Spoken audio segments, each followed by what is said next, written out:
Un dernier mot justement sur cette grogne qui monte au sein de la majorité présidentielle, au sein de la majorité au Parlement. On sent que sur le bouclier fiscal, sur l'ISF, sur la taxe professionnelle, la mauvaise humeur de certains élus se fait entendre. Vous êtes sur quel positionnement? Vous êtes plutôt légitimiste comme Xavier Bertrand ou vous êtes plutôt sur la critique constructive façon Copé? Eh bien écoutez, je suis sur un positionnement qui est celui de la réalité. Nous étions réunis mardi en salle Colbert, qui est la salle où se réunit le groupe majoritaire à l'Assemblée nationale, donc en l'occurrence actuellement le groupe de l'UMP, et nous avons accueilli un nouveau député. Ce nouveau député, c'est David Douillet, qui est là, qui a été élu dimanche dernier dans les Yvelines. Je peux vous dire que, très sincèrement, je n'ai pas trouvé qu'il y ait de mouvement de grogne mardi lors de cette arrivée d'un nouveau député. Et franchement, est-ce que l'hyper-parlement existe aujourd'hui face à l'hyper-président? L'hyper-parlement est en cours de construction. Donc il n'existe pas encore. Il est en cours de construction. Vous savez que pour arriver à un moment donné à l'hyper-parlement, nous aurons besoin sans doute de plus de moyens. Aujourd'hui, un député a en moyenne 3 assistants parlementaires. Il faut savoir que nous avons des collaborateurs qui travaillent pour nous à l'intérieur du groupe UMP. Nous avons des agents, des administrateurs de l'Assemblée nationale qui travaillent pour nous au sein des différentes commissions permanentes de l'Assemblée nationale. Cela étant, si nous voulons un jour arriver à l'hyper-parlement, il faudra que nous ayons des moyens renforcés. Que l'Assemblée nationale ait des moyens renforcés, ça ne veut pas dire un énorme budget supplémentaire. Ça veut dire simplement quelques ressources en plus. Alors, on va passer à une autre activité. Vous êtes membre de la commission de la défense à l'Assemblée nationale. Il y a une question qui va vous être posée dans un instant. C'est la question qui fâche, rubrique qui revient chaque semaine dans cette émission. Elle vous est posée donc par Françoise-Olivier Coupeau, député PS du Morbihan, et elle concerne la présence de l'armée française en Afghanistan. Bonjour mon cher collègue, moi j'aimerais qu'on parle de l'Afghanistan et comme vous le savez depuis plusieurs semaines maintenant l'opposition demande un débat à l'Assemblée nationale sur l'Afghanistan et sur notre présence militaire dans ce pays, un débat qui nous est refusé de façon obstinée.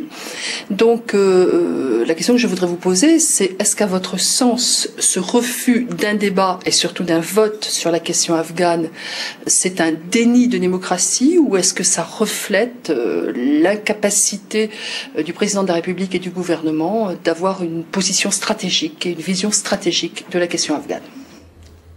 Réponse. Eh bien, permettez-moi d'abord, puisqu'on parle de l'Afghanistan, de rendre hommage aux 5 soldats décédés récemment en Afghanistan du 3e RIMA de Vannes. Ce sont des hommes qui sont morts pour la France.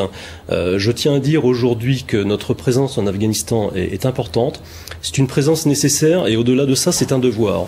C'est un devoir pour les Français. Nous avons le devoir de protéger nos concitoyens des menaces terroristes liées au djihadisme et notamment liées aux talibans.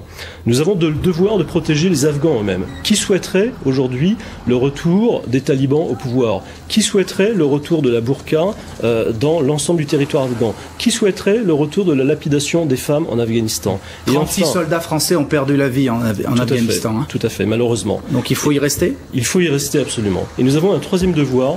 Premier devoir vers nos concitoyens, 2e devoir vers le peuple afghan, 3e devoir vers les pays proches de l'Afghanistan. Je rappelle que le Pakistan actuellement est confronté, on le sait, à une crise majeure, à une offensive également de mouvements talibans dans certaines régions. Le Pakistan est doté de l'arme nucléaire. Nous ne pouvons pas laisser les pays proches de l'Afghanistan être déstabilisés. Répondez à Françoise-Olivier Coupeau. Il y a un débat aujourd'hui au sein de l'état-major américain. Il y a un débat dans les parlements des autres pays de la coalition. Pourquoi il n'y a pas de débat au Parlement français?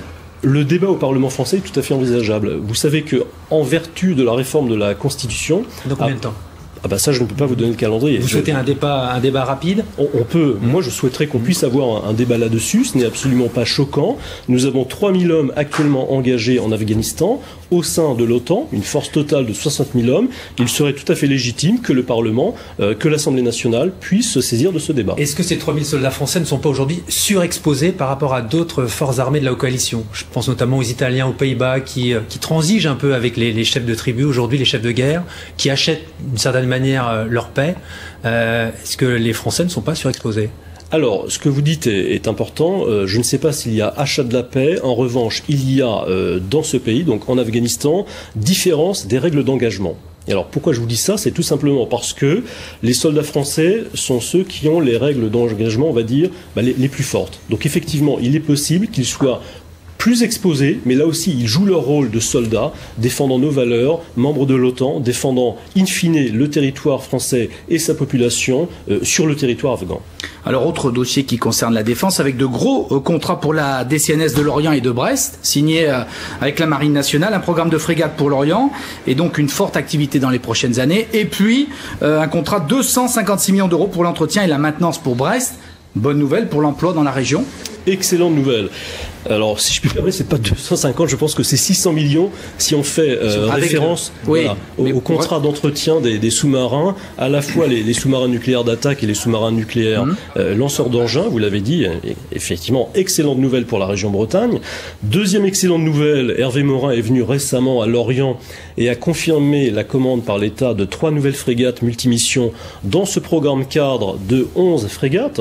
Ça pèse 7 milliards d'euros, donc c'est un montant extrêmement important pour DCNS. Moi, je dois vous dire aujourd'hui que à DCNS, on est sur une base industrielle et financière qui est extrêmement solide. Je tiens vraiment à saluer l'évolution. DCNS qui pourrait aussi s'appuyer sur de la sous-traitance et sur l'externalisation. C'est pas un risque ça pour les chantiers bretons ? Au contraire, DCNS, ayant un programme, ayant un bon carnet de commandes, va pouvoir nourrir, irriguer ses sous-traitants. Donc ça, c'est extrêmement fort. L'enjeu aujourd'hui, c'est quoi ? L'enjeu, c'est l'avenir de DCNS. Et c'est le fait que DCNS puisse devenir, demain, le leader industriel de l'industrie, enfin si je puis dire, les leaders industriels navals européens. C'est ça le vrai enjeu pour demain.